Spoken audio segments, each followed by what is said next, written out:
Dear students, now we are going to study in this chapter.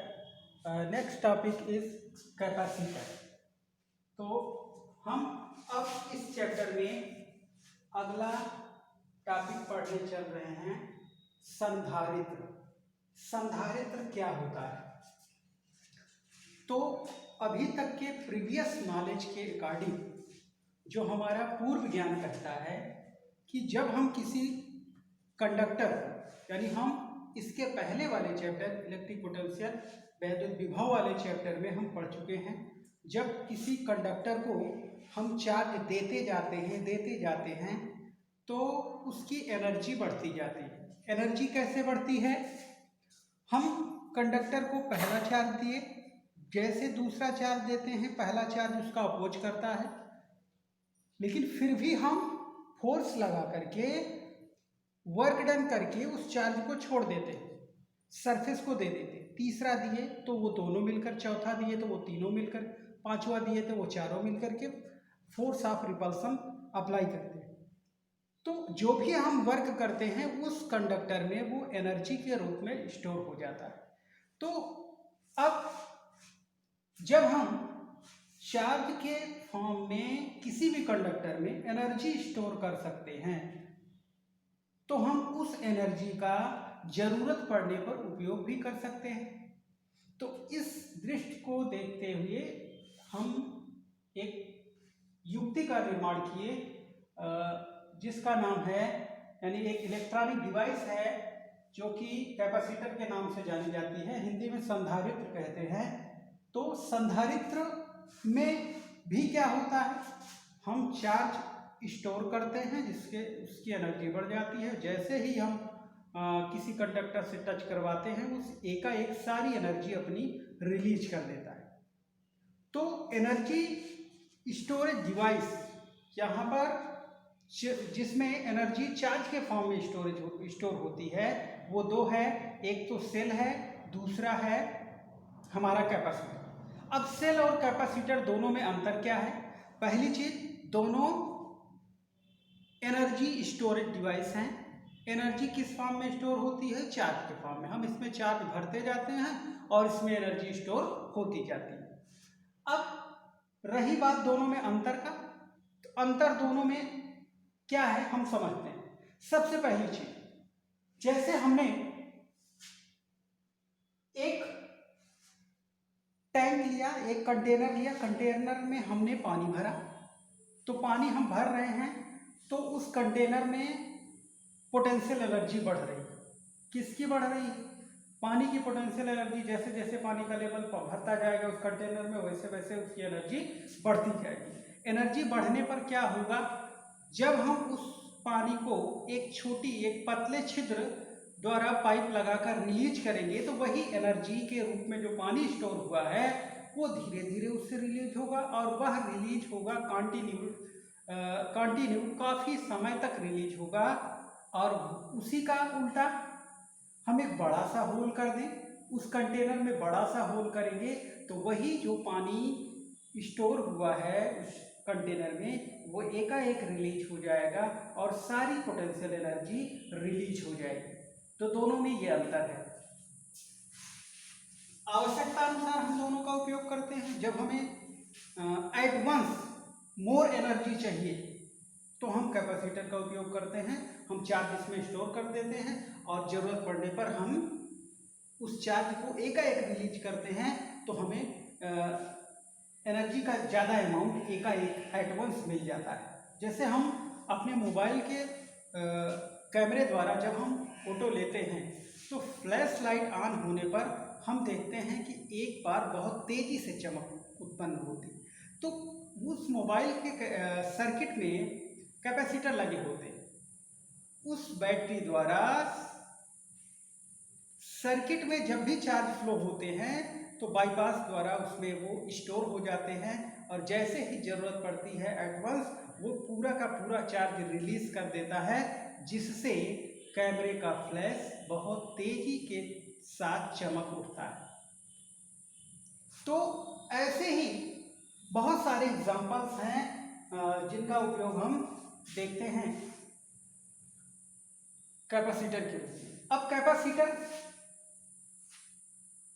और battery में हमने बताया कि बैटरी में भी चार्ज स्टोर होगा, चार्ज स्टोर होगा तो उसमें एनर्जी स्टोर होगी, एनर्जी स्टोर होगी तो उस एनर्जी को हम उपयोग करते हैं उन कार्यों में जहां धीरे धीरे एनर्जी का काम होता है। एट वंस हमें ज़्यादा अमाउंट में एनर्जी नहीं चाहिए होती है, वहाँ पर हम सेल का उपयोग करते हैं। तो ये दोनों एनर्जी स्टोरेज डिवाइस हुई। दोनों में अंतर ये है कि कैपेसिटर एकाएक जितनी एनर्जी स्टोर किया हुआ है एट वंस रिलीज कर देगा, तो एट वंस रिलीज होने पर जो भी काम हमारा करना है वो कर देगा, और धीरे धीरे रिलीज करना होगा तो हम सेल का उपयोग करते हैं। तो अब ये दोनों चीज़ें हो गई। अब हम आते हैं कैपेसिटर पर, जो कि हम पढ़ने जा रहे हैं, जो हमारा आज का टॉपिक है।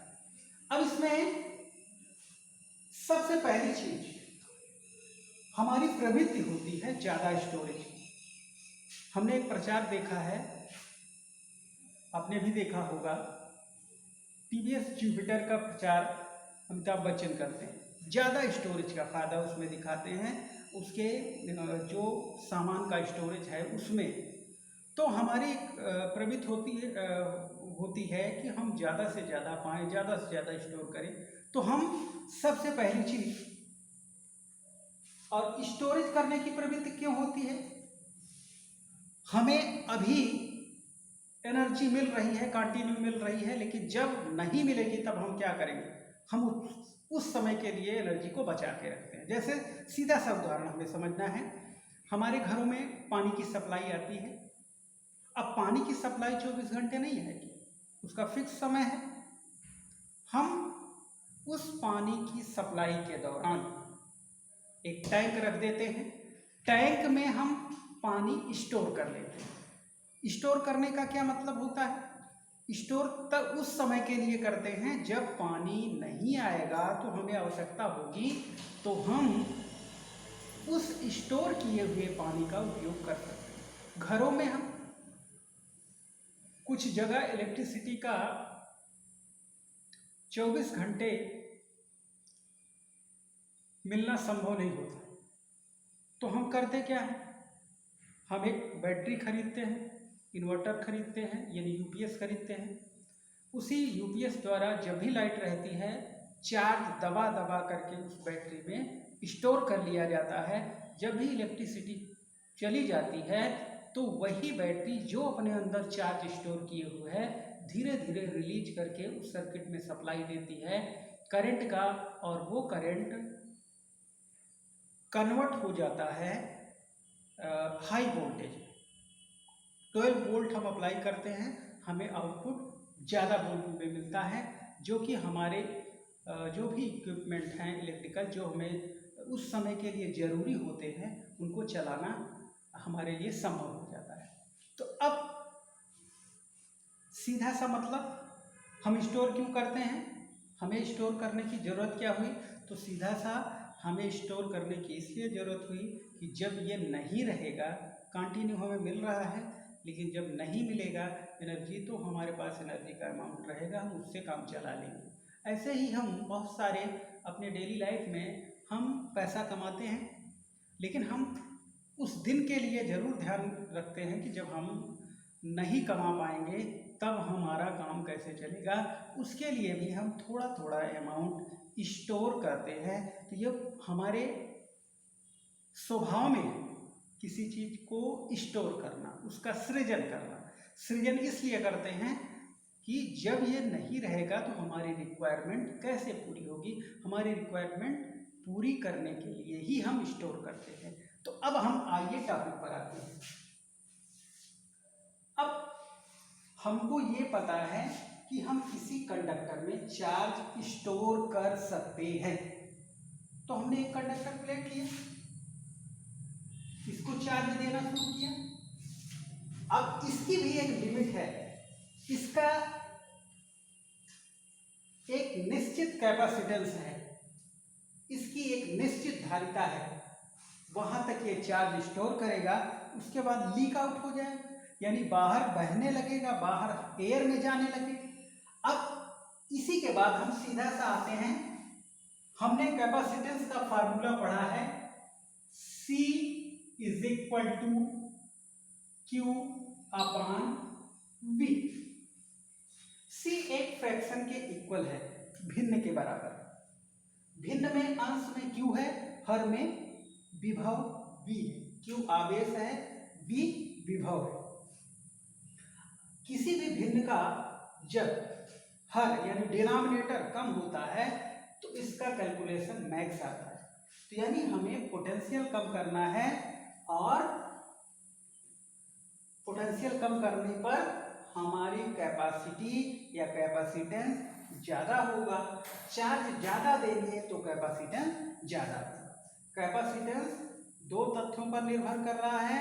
पहला है चार्ज जितना ज़्यादा दे सकते हैं किसी कंडक्टर को, उसकी उतनी कैपेसिटी होगी। दूसरा है जितना उसका पोटेंशियल कम बढ़ेगा चार्ज देने पर, उतना ही हम ज़्यादा उसमें चार्ज स्टोर कर सकते हैं, उसकी कैपेसिटी उतनी ही ज़्यादा होगी। तो अब हमारा एक सीधा सा ये तरीका होगा कि ये ना बढ़े। ये तो हम बढ़ाते जाएं लेकिन ये ना बढ़े, ये बढ़ेगा ये नहीं बढ़ेगा तो हमारी कैपेसिटी या कैपेसिटेंस किसी भी कंडक्टर का ज़्यादा होगा, और ज़्यादा स्टोरेज होने पर ही हमें ज़रूरत पड़ने पर एक निश्चित रिक्वायरमेंट पर हमें वो देगा।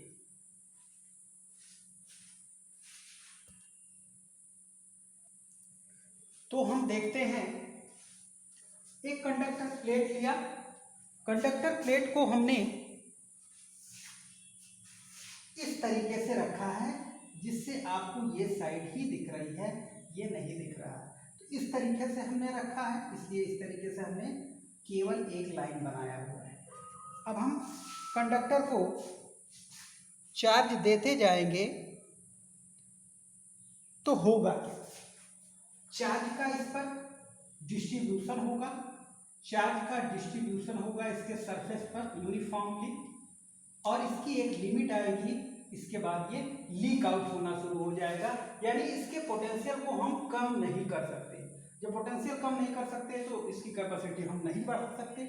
और हम कैपेसिटर की डिफिनीशन जब भी बताएंगे तो कैपेसिटर एक ऐसी डिवाइस है जिसमें बिना साइज में चेंज किए हुए हम चार्जेज को ज़्यादा से ज़्यादा स्टोर कर सकें, यानी उसके बिना आकार में परिवर्तन किए हुए उसकी धारिता कैपेसिटेंस हम बढ़ा सकते। तो कैपेसिटेंस कैसे बढ़ाएंगे? हमने जो भी कंसीडर किया एक बार प्लेट, उसका एरिया फिक्स हमने कर दिया। अब हमारी सोच में ये है कि हम इसमें अब कोई बदलाव ना करें, इसके एरिया में, इसकी मोटाई में कोई चेंज ना करें, इसमें ज़्यादा से ज़्यादा चार्ज स्टोर कर सकें। ये हमारा जो टारगेट है, उद्देश्य है। तो अब हम जब इसको देना शुरू किए तो ये यूनिफॉर्मली डिस्ट्रीब्यूट हो जाएगा, इसकी लिमिट आएगी, उसके बाद लीकेज स्टार्ट हो जाएगा, यानी कैपेसिटी ज़्यादा नहीं बढ़ पाएगी, यानी कैपेसिटेंस इसकी नहीं बढ़ पाएगी। दूसरी चीज, अब इसी के जस्ट सामने हमने एक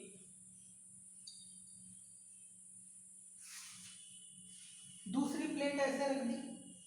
अब दूसरी प्लेट रखेंगे तो होगा इसको हम चार्ज दे रहे हैं, इस पर चार्ज यूनिफॉर्मली डिस्ट्रीब्यूट हुआ है, जिसके कारण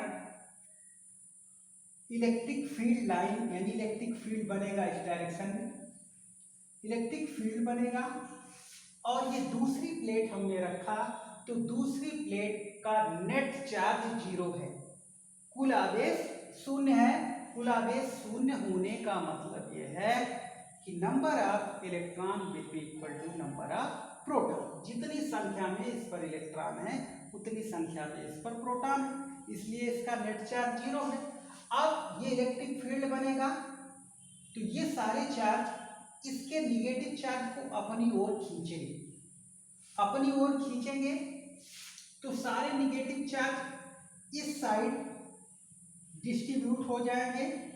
फोर्स ऑफ अट्रैक्शन के कारण ये फोर्स इस जो लाइन में यानी इस प्लेट के सरफेस पर जो पॉजिटिव चार्ज का डिस्ट्रीब्यूशन हुआ है, धन आवेशों का वितरण हुआ है, इसी के कारण इसके निगेटिव चार्ज पर फोर्स लगेगा इस डायरेक्शन में और ये इधर सेट हो जाएंगे, और इसके पॉजिटिव चार्ज पर फोर्स लगेगा रिपल्सन का, प्रतिकर्षण का, जिसके कारण ये इससे दूर जाना चाहेंगे, लेकिन दूर कहाँ जाएंगे, इसके आउटर सरफेस पर होंगे, एयर में नहीं जा पाएंगे, क्योंकि एयर में जाने के लिए जब तक एयर का इंसुलेशन ब्रेकडाउन नहीं होगा, यानी हवा का परावैद्युत भंजन नहीं होगा, तब तक ये हवा में नहीं जाएंगे। अब हम देखते हैं कि इसके भीतर इसका पोटेंशियल घटा कि नहीं। अगर पोटेंशियल कम होगा तभी ये बढ़ेगा, पोटेंशियल कम नहीं होगा तो कैपेसिटेंस इसका नहीं बढ़ेगा, और हमारा उद्देश्य है कैपेसिटेंस को बढ़ाना। तो सबसे पहली चीज हम इसके मिडिल में एक पॉइंट लेते हैं, एग्जाम्पल के रूप में हम समझते हैं कि इसका हम कैपेसिटेंस कैसे बढ़ा सकते हैं, यानी हम चार्ज देते जाएंगे, इसका पोटेंशियल इंक्रीज नहीं होगा, पोटेंशियल इंक्रीज नहीं होगा तो इसका कैपेसिटेंस यानी इसकी धारिता ज्यादा होगी। तो इस पर जो भी चार्ज का डिस्ट्रीब्यूशन है उसके कारण सपोज हमने यहाँ पर पोटेंशियल माना, इससे कुछ दूरी पर ये पोटेंशियल बन रहा है 50 वोल्ट। अब इस निगेटिव चार्ज प्लेट के कारण अगर ये वाली प्लेट ना होती तो इसके कारण इस पॉइंट पर 50 वोल्ट बना, एक प्लेट इसके सामने हमने और रख दिया, तो अब इस ड्यू टू निगेटिव चार्ज, जो निगेटिव चार्ज का डिस्ट्रीब्यूशन है उसके कारण यहां पर जो भी इलेक्ट्रिक पोटेंशियल की वैल्यू आएगी वो कम होगी। कम क्यों होगी? क्योंकि ये सोर्स प्लेट है, हम इसको चार्ज लगातार देते जा रहे हैं, लेकिन इस पर नंबर ऑफ चार्ज फिक्स है, तो चार्ज इस पर बढ़ेंगे तब पोटेंशियल बढ़ेगा। तो इसके कारण यहाँ पर पोटेंशियल की वैल्यू जो भी हम एग्जाम्पल के रूप में भी लेंगे वो ज्यादा होगी इसकी तुलना में। क्यों ज्यादा होगी? क्योंकि हम चार्ज इसको लगातार अभी दिए जा रहे हैं, तो इस पर दिए गए चार्जों की संख्या ज्यादा है, इस पर चार्जों की संख्या फिक्स है, इसलिए ये बढ़ेगा नहीं, तो इसके कारण यहाँ पोटेंशियल चेंज नहीं होगा, लेकिन इसके कारण इसका पोटेंशियल ज्यादा होगा। अब निगेटिव प्लेट के कारण यहाँ पर पोटेंशियल, निगेटिव प्लेट के कारण पोटेंशियल, सपोज इसके कारण निगेटिव चार्ज के कारण पोटेंशियल की वैल्यू निगेटिव आती है, तो सपोज आया ये 30 वोल्ट। अब इसका कुल पोटेंशियल कितना हो गया? 20 वोल्ट। अब जो आउटसाइड पर चार्ज का डिस्ट्रीब्यूशन हुआ है, अब इस चार्ज के कारण ये इनर साइड पर था, इस पॉइंट से इसकी डिस्टेंस कम है, इसलिए इसका आया 30 वोल्ट। इस पॉइंट से ये आउटसाइड में है, इससे इसकी डिस्टेंस ज्यादा है, तो डिस्टेंस ज्यादा होने पर पोटेंशियल कम होता है, यानी हम जो भी एग्जाम्पल के रूप में भी वैल्यू हम कंसीडर करेंगे, लेंगे, वो हम कम लिखेंगे। तो यहाँ पर सपोज आया 15 वोल्ट, तो 15 वोल्ट पॉजिटिव आएगा, पॉजिटिव आएगा तो ये इसमें ऐड हो जाएगा, ये आया 35 वोल्ट।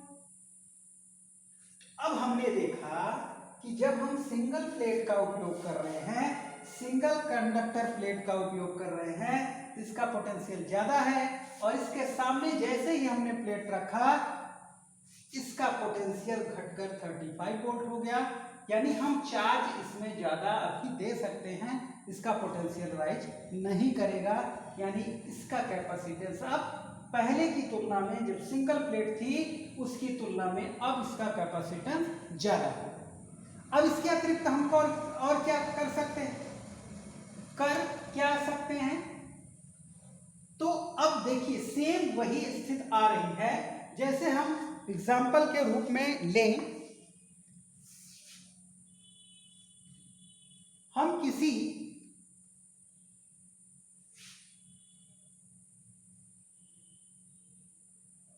बॉक्स में सामान को ही जब हम भरते हैं, तो हमारी ये प्रवृत्ति होती है कि सामान इस बॉक्स का साइज ना चेंज करना पड़े, इसमें ज़्यादा से ज़्यादा सामान भर सकें। जैसे एक एग्जांपल के तौर पर आप समझिए, एक बोरा ले लीजिए, अब उसमें हमको कबाड़ भरना है। तो हमने कबाड़ भरना शुरू किया तो बोरे का लेवल जैसे जैसे सीधे आ गया ऊपर तक। अब इसके बाद लिमिट आ गई, इसके बाद हम कबाड़ उसमें डालेंगे तो बोरे के अंदर नहीं जाएगा, बाहर गिरेगा।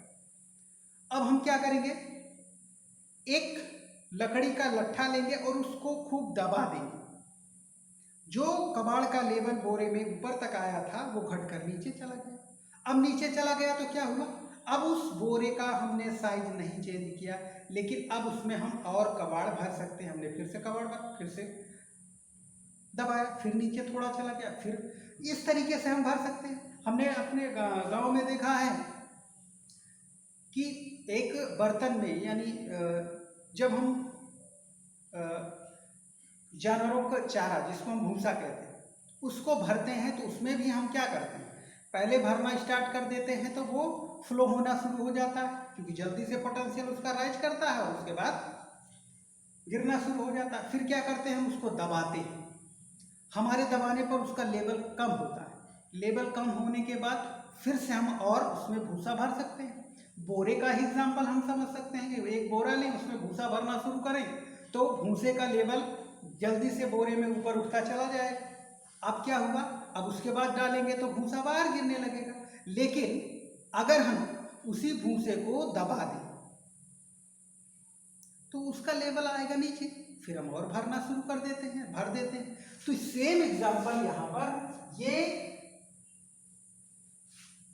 हमारा जो अभी हमने समझाया, सेम उसी प्रोसीजर पर हम इसमें हमारा टारगेट ये है, इसकी साइज में कोई चेंज नहीं करना है, इसमें चार्ज दबा दबा के भर देना है, दबा दबा के भर दें, लेकिन इसका पोटेंशियल राइज ना करे।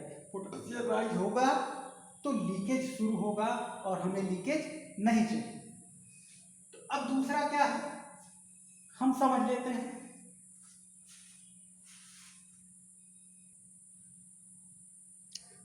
अब हम देखते हैं कि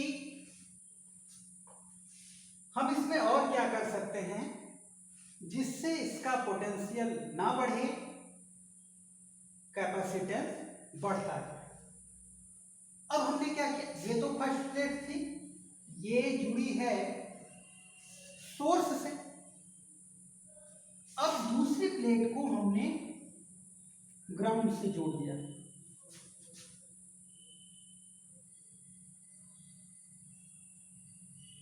पृथ्वी ग्राउंड से जोड़ दिया तो होगा क्या, हमारा अर्थ निगेटिव चार्ज का भंडार है, बहुत सारे निगेटिव चार्ज। जब इस कंडक्टर के थ्रू हम इस प्लेट को जोड़ेंगे, ये निगेटिव चार्ज ऐसे चलकर आएंगे और इस साइड के सभी पॉजिटिव चार्ज को न्यूट्रलाइज कर देंगे। तो ये सारे निगेटिव चार्ज और पॉजिटिव चार्ज मिल करके न्यूट्रलाइज हो गए।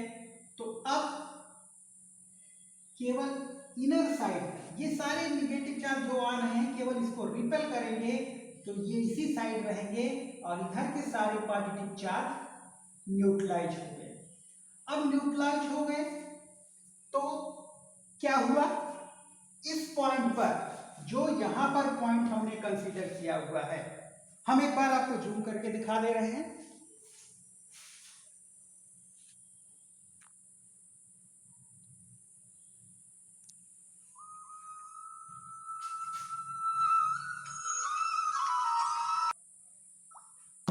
अब इस पॉइंट की बात करें तो इस पॉइंट पर पॉजिटिव के कारण पोटेंशियल हमने एग्जांपल के तौर पर, जब ये सिंगल प्लेट थी तो 50 वोल्ट लिखा। दूसरी प्लेट हमने रखा तो इनर साइड पर जो निगेटिव चार्ज आए उसके कारण 30 वोल्ट माइनस में हुआ, कुल आया 20 वोल्ट। आउटर साइड के कारण जो भी प्लस में आया वो 15 वोल्ट हुआ, कुल हो गया 35 वोल्ट।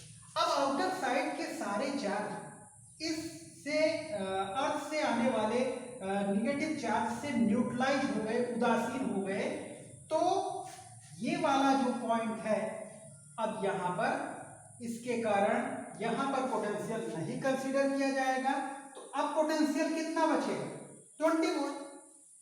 अभी तक आया था 30 वोल्ट, 35 वोल्ट, अब आया 20 वोल्ट। अब ये 20 वोल्ट 35 से और कम हो गया, यानी हमारा जो उद्देश्य है कि हम इसको चार्ज देते जाएं लेकिन इसका पोटेंशियल राइज ना करे। राइज करेगा तो लीकेज स्टार्ट होगा। लीकेज हमें नहीं करना है, हमें केवल चार्ज भरना है, और चार्ज भरने के दौरान हमें यह ध्यान देना है कि पोटेंशियल इसका राइज ना हो। अब ये 20 हो गया। अब हम और कामयाब हो गए, यानी एक पॉजिटिव प्लेट हो गई, एक निगेटिव प्लेट हो गई। अब हम इसमें और क्या कर सकते हैं? और क्या कर सकते हैं जिससे इसका पोटेंशियल डिक्रीज हो जाए, घट जाए और हम चार्ज भर सकें? ध्यान रखें, सदैव इस प्लेट पर जो भी चार्ज होगा पॉजिटिव, उसके इक्वल इस पर निगेटिव चार्ज कभी नहीं होगा, क्योंकि ये सोर्स प्लेट है। हम इस पर चार्ज देते जा रहे हैं, इस पर नंबर ऑफ चार्ज ज़्यादा है इसकी तुलना में। नेचर तो अलग है लेकिन इसकी तुलना में इस पर पॉजिटिव चार्ज ज़्यादा है, तो कभी भी कैपेसिटर के लिए नेट चार्ज जीरो नहीं होता। उसका कारण यही है कि जो सोर्स प्लेट होती है, जिसको हम सोर्स से जोड़े रहते हैं और दूसरा ग्राउंड से जोड़े रहते हैं, स्रोत प्लेट, तो कैपेसिटर का नेट चार्ज जीरो नहीं होता। क्यों नहीं होता? इस प्लेट पर चार्ज ज्यादा होंगे, इस प्लेट पर कम होंगे, तो कभी भी नेट चार्ज जीरो नहीं होगा। नेट चार्ज जीरो होने की शर्त हम जानते हैं, number of positive charge will be equal to number of negative charge. दोनों आवेश धन और ऋण बराबर होने चाहिए। तो ये चीज क्लियर है। दूसरी, अब हम इसमें और क्या कर सकते हैं जिससे इसकी कैपेसिटी या कैपेसिटेंस बढ़ जाए, धारिता? तो हमने क्या किया, इसके इन दोनों प्लेट के बीच में एक डाइलेक्ट्रिक मटेरियल रखते हैं। डाइलेक्ट्रिक मटेरियल में हमने जैसे पेपर रखा, कोई भी मटेरियल हो, हम जानते हैं कि वो एटॉम यानी मॉलिक्यूल एटॉम से मिलकर बनते हैं, एटॉम इलेक्ट्रॉन प्रोटॉन न्यूट्रॉन से मिलकर बनते हैं। तो हम एक इसमें डाइलेक्ट्रिक भर दिए। अब डाइलेक्ट्रिक भरने पर क्या होगा? डाइलेक्ट्रिक भरने पर क्या होगा हम देखते हैं। तो हमने एक डाइलेक्ट्रिक इसके बीच भर दिया, जिसकी साइज इस तरीके से, हमने सपोज पेपर ही भर दिया। अब पेपर भी मटेरियल, इसमें भी इलेक्ट्रॉन प्रोटॉन न्यूट्रॉन है, तो न्यूट्रॉन का तो कोई इसमें रोल है नहीं। तो यहां पर ये पॉजिटिव प्लेट हुई, ये निगेटिव प्लेट, हमेशा electric field positive to negative होता है। यहां पर इलेक्ट्रिक फील्ड की डायरेक्शन इन प्लेटों के बीच के कारण हमने इसको माना E1 या E ही मान रहे हैं, जिसकी direction positive plate to negative plate इधर है।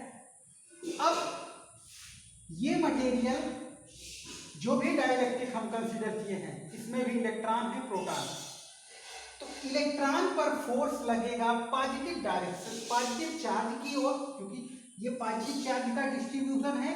ये इलेक्ट्रॉन पर अपनी ओर फोर्स लगाएगा, तो इस मटेरियल के जितने इलेक्ट्रॉन होंगे एक तरफ सेट हो जाएंगे इधर।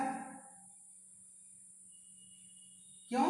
क्योंकि ये पॉजिटिव चार्ज इसके निगेटिव चार्ज को खींच रहा है, अट्रैक्ट कर रहा है, इसलिए इधर सेट हो गए।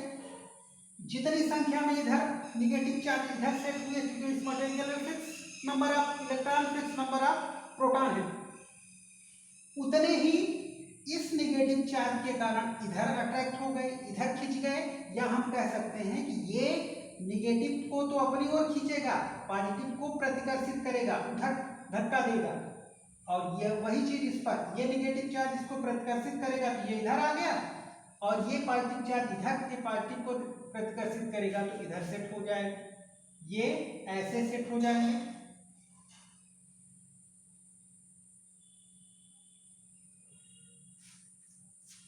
इस तरीके से।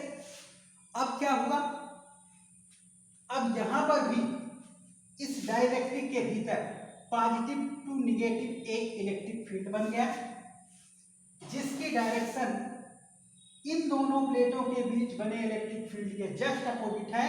इसका नाम हमने ई डैश ले लिया। अब इस प्लेट के भीतर जो नेट इलेक्ट्रिक फील्ड है वो पहले की अपेक्षा रिड्यूस हो गया, कम हो गया, घट गया।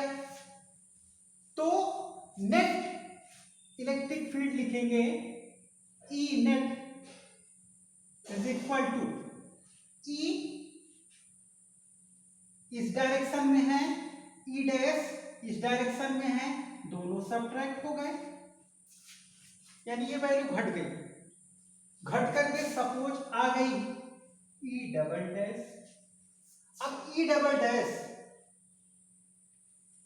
पहले जब डाइलेक्ट्रिक हमने नहीं रखा था तब जो इलेक्ट्रिक फील्ड है उसकी तुलना में और कम हो गया। इसका क्या मतलब है कि पोटेंशियल हमारा इससे क्या रिलेशन रखता है, तो हमने पढ़ रखा है electric field is equal to minus dV over dr। Minus sign ये शो कर रहा है कि जब ये निगेटिव होगा यानी ये ऋणात्मक होगा, घटेगा तो ये बढ़ेगा और ये बढ़ेगा तो ये घटेगा। निगेटिव साइन ये शो कर रहा है। बाकी अगर ये डिस्टेंस फिक्स रखी जाए तो ये इस पर डिपेंड कर रहा है। अगर ये बढ़ेगा पोटेंशियल डिफरेंस यानी पोटेंशियल बढ़ेगा तो ई बढ़ेगा, पोटेंशियल कम होगा तो ई कम होगा। ये समानुपात में होगा, डायरेक्टली प्रोपोर्शनल होगा। ये बढ़ेगा, ये बढ़ेगा, ये कम होगा, ये कम होगा। तो ई कम हो रहा है तो इसके भीतर क्या कम हो रहा है, इलेक्ट्रिक पोटेंशियल कम हो रहा है। इसके पहले हमने इलेक्ट्रिक पोटेंशियल को ही इसके भीतर समझा, फिर से पोटेंशियल डिक्रीज कर गया। अब हम इसमें और चार्ज भर सकते हैं। तो ये बहुत सारी चीजें हैं जो अभी हमने पढ़ा, जिसके आधार पर हम एक कैपेसिटर बनाते हैं और हमारा बनाने का उद्देश्य यही होता है कि हम उसमें ज़्यादा से ज़्यादा चार्ज भर सकें, बट उसका पोटेंशियल राइज ना हो। राइज होगा तो लीकेज स्टार्ट होगा, तो उस कंडक्टर का कैपेसिटेंस ज़्यादा नहीं बन पाएगा। इसलिए इस फार्मूले की मदद से इतनी बातें हमने बताई। अब और क्या हो सकता है, अगर चार्जेस प्लेट, ये जो प्लेट हैं इनका एरिया ज़्यादा लिया जाए, एक कम एरिया की प्लेट लेंगे तो हम इसके पहले पढ़ चुके हैं सरफेस चार्ज डेंसिटी। अगर एरिया कम होगा तो चार्ज कम दिया जा सकता है, एरिया ज़्यादा होगा तो ज़्यादा चार्ज दिया जा सकता है। तो जब इसका एरिया ज़्यादा होगा तो चार्ज ज़्यादा दिया जा सकता है। चार्ज ज़्यादा देने पर C बढ़ेगा, कैपेसिटेंस उसका बढ़ेगा। यानी पहली चीज डिपेंड हुई C directly proportional to A। जो कंडक्टर प्लेट हम कंसीडर कर रहे हैं उसका एरिया जितना ज़्यादा होगा उसका कैपेसिटेंस उतना ज़्यादा होगा, पहली चीज। इसके पहले हमने जो भी पढ़ा उसके अलावा ये सारी चीजें हैं। दूसरी चीज, प्लेटों के बीच की डिस्टेंस, प्लेटों के बीच की डिस्टेंस जितनी कम होगी उतना ही कैपेसिटेंस ज्यादा होगा।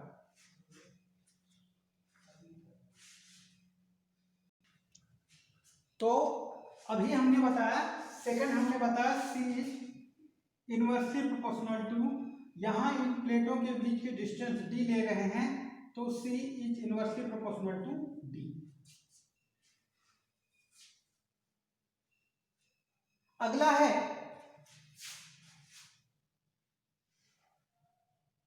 इन प्लेटों के बीच जो डाइलेक्ट्रिक कांस्टेंट हम लेते हैं, डाइलेक्ट्रिक मटेरियल जो लेते हैं, उस डाइलेक्ट्रिक मटेरियल का कांस्टेंट जितना, उस डाइलेक्ट्रिक मटेरियल की का डाइलेक्ट्रिक कांस्टेंट जितना ज्यादा होगा उतना कैपेसिटेंस ज्यादा होगा, C directly proportional to K। तो अब कैपेसिटर के बारे में जितना अभी तक हमने पढ़ा हम इसको कल नोट कर लेते हैं। हमें उम्मीद है कि आपको कैपेसिटर का मतलब समझ में आ गया होगा कि कैपेसिटर क्या है। ध्यान रखेंगे, ये एक जो हमारे हाथ में डिवाइस है ये ही कैपेसिटर है,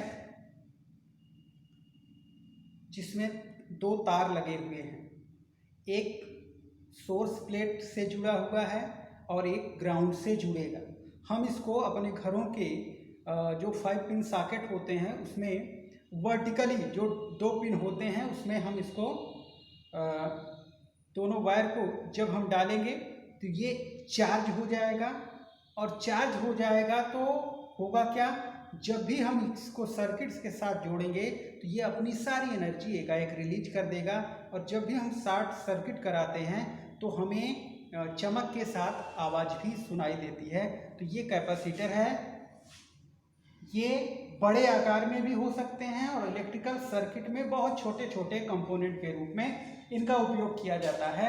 जैसे हमने बताया कि मोबाइल की अगर केवल फ्लैश लाइट हम जलाएं टॉर्च उसकी, तो उसकी जो लाइट की इंटेंसिटी कम होती है, लेकिन जब भी हम कैमरे के थ्रू फोटो खींचते हैं तो हम देखते हैं कि एक तेजी से चमक दिखाई देती है।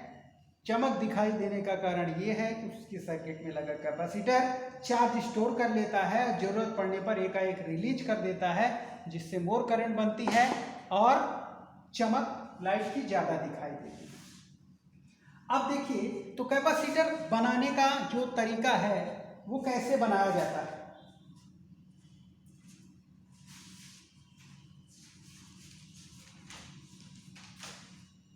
सपोज हमने ये पहली प्लेट लिया, इसको एक कंडक्टर वायर से जोड़ दिया, और इसी के बीच में एक डाइलेक्ट्रिक मटेरियल रखा। उसके बाद ये एक प्लेट हो गई, इससे हमने एक कंडक्टर वायर जोड़ा। अब इसके ऊपर हमने एक डाइलेक्ट्रिक मटेरियल रख दिया, डाइलेक्ट्रिक मटेरियल के ऊपर दूसरी प्लेट रखा, और दूसरी प्लेट को हमने जोड़ दिया दूसरे वायर से। अब हमने क्या किया, ज़्यादा एरिया का लिया। ज़्यादा एरिया का क्यों लिया, लेंथ और इसकी जो ब्रिड्थ है, ब्रिड्थ कम रहे लेकिन लेंथ ज़्यादा रहे तब भी एरिया ज़्यादा बनेगा। उसके बाद हम इसको ऐसे रोल कर लेंगे, रोल करके इसको ऐसे भरेंगे, दोनों वायर निकालेंगे इसी तरीके के बॉक्स में दोनों वायर, और इसको सील पैक कर देंगे। तो ये हमारा कैपेसिटर बन गया। तो कैपेसिटर से संबंधित अभी तक जो भी जानकारी हमने दी है इसको हम कल नोट करवा देंगे। अब तक के लिए बस इतना ही। तो वीडियो को ध्यान से देखेंगे, कहीं दिक्कत होने पर, ना समझ में आने पर हमसे पूछेंगे।